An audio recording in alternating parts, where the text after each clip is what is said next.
आज के वीडियो में हम वर्ण व्यवस्था के दूसरे भाग पर अध्ययन करेंगे।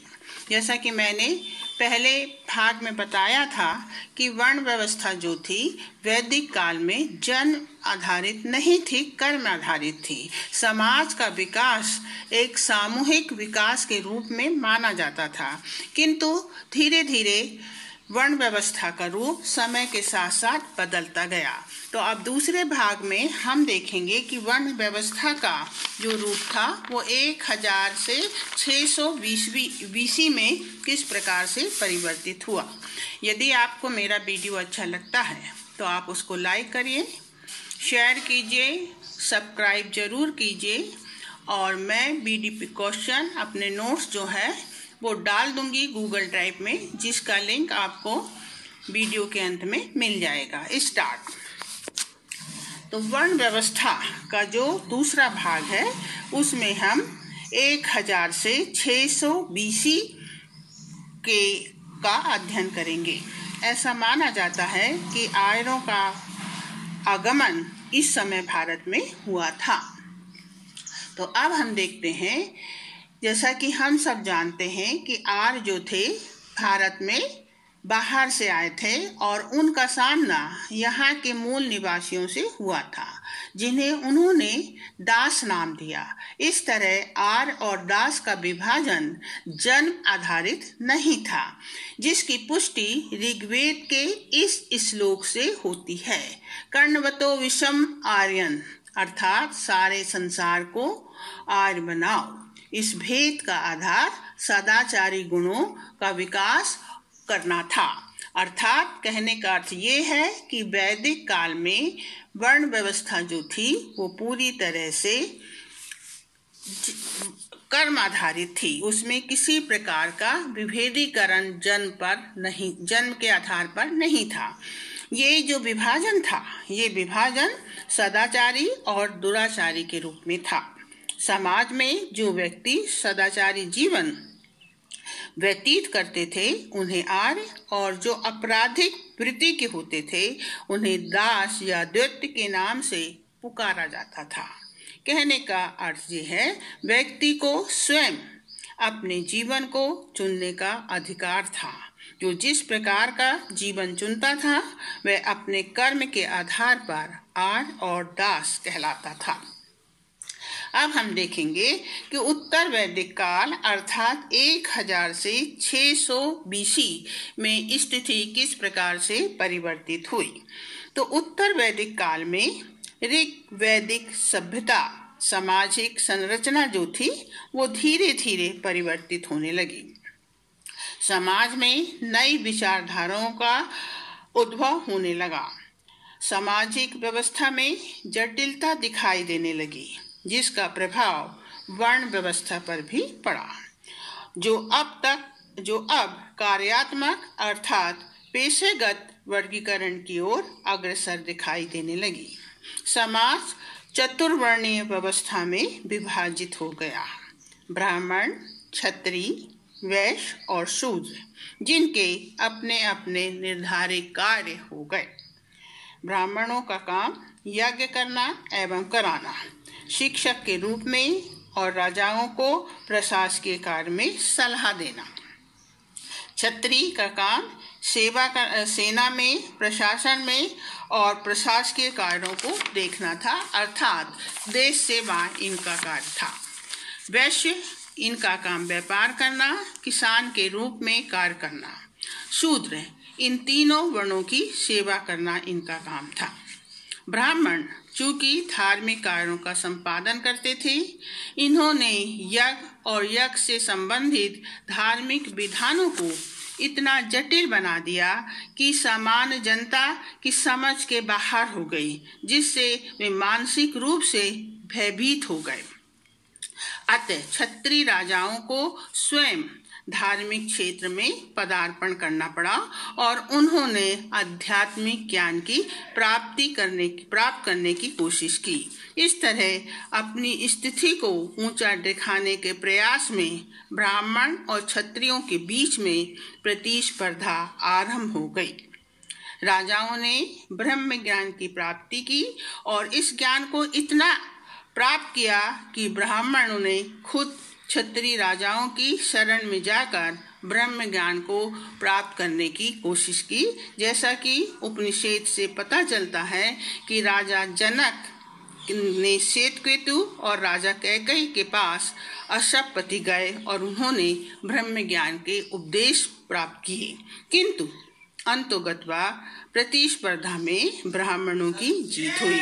डॉक्टर घुरले का मत है कि भारत में जाति प्रथा की उत्पत्ति ब्राह्मणों की एक चतुर और सुनियोजित योजना थी, जिसका उद्देश्य ब्राह्मणों को पवित्रता के आधार पर विशेषाधिकार देना था। यद्यपि इस समय ब्राह्मणों ने अपनी स्थिति तो ऊंची कर ली थी, किंतु फिर भी यह बात इधर ध्यान देने योग्य है कि आरंभिक उत्तर वैदिक काल में सामाजिक व्यवस्था में हमें शिथिलता दिखाई देती है। वर्ण व्यवस्था यद्यपि कार्यात्मक रूप धारण कर रही थी, किंतु लोगों के बीच में अभी भी रोटी बेटी का संबंध दिखाई देता था। मनुस्मृति और पुराणों में इस प्रकार के उदाहरण इस काल में मिलते हैं, जिसमें लिखा है ब्राह्मणों शूद्रो ब्रह्म तमोति शूद्रताम, अर्थात कर्म के अनुसार ब्राह्मण शूद्र और शूद्र ब्राह्मण हो सकता था।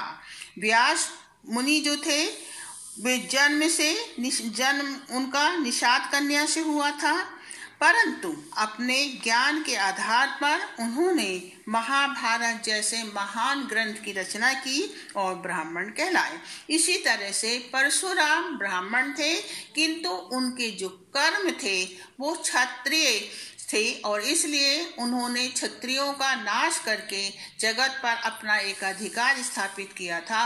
उन्होंने द्रोणाचार्य, भीष्म पितामह, कर्ण जैसे महान व्यक्तियों को युद्ध विद्या सिखाई थी। तो इस तरीके से वे क्षत्रिय कहलाए। तो इस समय सामाजिक व्यवस्था में संबंध, आपस में संबंध जो थे जनसाधारण में स्थापित थे और कर्म को महत्व दिया जाता था। जब हम देखते हैं स्मृति काल आरंभ होता है, तो स्मृति काल में जातिगत विचार प्रबल होने लगे। ब्राह्मणों ने अपना वर्चस्व स्थापित कर लिया। नए नए विधि विधान की रचना की जाने लगी, जिसके अनुसार जातिगत नियमों को निम्न तथ्यों के आधार पर कठिन बनाया जाने लगा। जैसे कि वर्ण व्यवस्था कर्म प्रधान न रहकर जनपरक हो गई। अनुलोम और प्रतिलोम विवाह पूरी तरह निषेध हो गए, परंतु मनुस्मृति में कुछ विशेष परिस्थितियों में अनुलोम विवाहों को स्वीकार किया गया। अनुलोम विवाह क्या है? उसका अर्थ होता है कि एक ऊंची जाति का व्यक्ति यदि निम्न जाति की लड़की से विवाह करता है तो उसे स्वीकार किया जाएगा, किंतु कोई भी शूद्र किसी ऊंची जाति की लड़की से विवाह नहीं कर सकता है। ये उसके लिए दंडात्मक व्यवस्था करता है। तो इस तरीके से तीसरी जो व्यवस्था थी, समाज में ऊंच नीच का भेद आरंभ हो गया। चौथा, रक्त की शुद्धता पर जोर दिया जाने लगा। पांचवा, समाज श्रेणीबद्ध की ओर अग्रसर होने लगा। गोत्र व्यवस्था ने प्रथम बार समाज में पदार्पण किया। सातवां, उच्च जाति के लोगों के साथ खान पान एवं वैवाहिक संबंधों पर प्रतिबंध लगा दिया गया। आठवां जो था, अंत में धीरे धीरे अछूतेपन की समस्या में छुआछूत की समस्या का पदार्पण हुआ। शूद्र अछूत बन गए। इस कठोर सामाजिक व्यवस्था का वर्णन मनुस्मृति के मानव धर्मशास्त्र में किया गया है। तो जाति प्रथा का उदय भारत में आर्य संस्कृति का ब्राह्मणिक बच्चा है, जिसका पालन गंगा के मैदान में हुआ, जो यहाँ से भारत के दूसरे स्थानों में हस्तांतरित किया गया। Caste is a Brahmanic child of Indo Aryan culture cradled in the land of Ganga and then transferred to other parts of India. तो इस तरह से वर्ण व्यवस्था जो थी समय के साथ जाति व्यवस्था के रूप में परिवर्तित होने लगी। 300 से 700 सी तक आते आते हम देखते हैं कि समाज अनेक आर्थिक एवं सामाजिक समस्याओं का सामना करने समाज में अनेक आर्थिक एवं सामाजिक समस्याओं की समस्या उत्पन्न हो गई, जिसका प्रभाव वर्ण व्यवस्था पर भी पड़ा। जनसंख्या की वृद्धि ने सामाजिक संरचना के समक्ष अनेक जटिलताओं को जन्म दिया। परिणाम स्वरूप लोगों के विचारों में तीव्रता से परिवर्तन होने लगा। मानवतावाद का उदय हुआ, जिसने नए संप्रदायों को जैसे जैन धर्म और बौद्ध धर्म का उदय हुआ, जिसमें केवल एक वर्ण की मान्यता थी, सिंगल ह्यूमन वर्ण एंड नथिंग बिसाइड। इसके साथ मुस्लिम आक्रमणों से मुस्लिम आकांताओं ने भारत में कदम रखा और अपनी जड़ों को दृढ़ करने के लिए मुस्लिम शासकों ने सदियों चली आ रही भारतीय सनातन व्यवस्था पर कुठाराघात किया। उन्होंने भारत की एकता को तोड़ने के लिए समाज में विभाजन का बीज बोया। इसके लिए उन्होंने सामाजिक विचारकों का सहारा लिया तथा साहित्य के माध्यम से भारतीय संस्कृति के प्रति घृणा और द्वेष का भाव प्रबल किया। यह अनवरत चलता रहा। मुस्लिम शासकों के अधूरे कार्य को यूरोपियों ने पूरा कर दिया। यूरोप में इस समय भेदभाव पनप रहा था। उसी से प्रेरणा लेकर अंग्रेजों ने भारत की सामाजिक व्यवस्था में दरार पैदा कर दी। वर्ण व्यवस्था को जातिगत व्यवस्था में बदल दिया, जिसका आधार ऊंच नीच और श्रेष्ठता था। इस प्रकार धीरे धीरे वर्ण व्यवस्था परिस्थितियों से गुजरती हुई जाति प्रथा के रूप में स्थापित हो गई।